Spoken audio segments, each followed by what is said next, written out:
Ayan mga idol, oh, nakabudol na naman siya sa TikTok ko. Ayan. Natin yan. Ayan o, coffee. Coffee. Yan, nakabudol siya. 500. Ay, lang ml yan? ML? 350? 350 ml. Ah, Pwede siya sa cold, pwede siya sa hot. ah. Yan.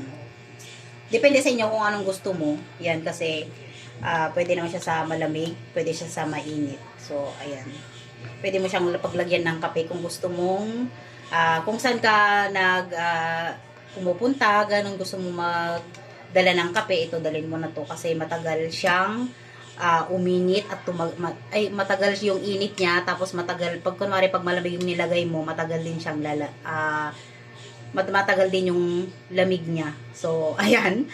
So, ako kasi lalagyan ko siya ng kape. Yan kasi nga, syempre, nagtatrabaho tayo. Yan, o.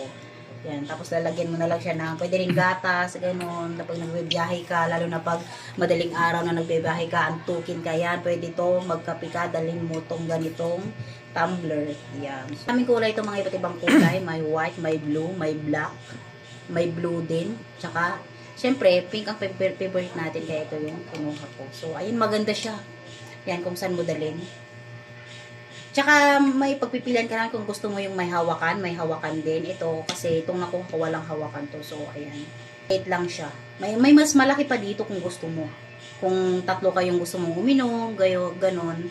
So, gusto mong bumili ng mas malaki pa dito, may meron pa. So, ano pang inaantay mo? Mag-check out ka na sa Yellow Basket sa baba.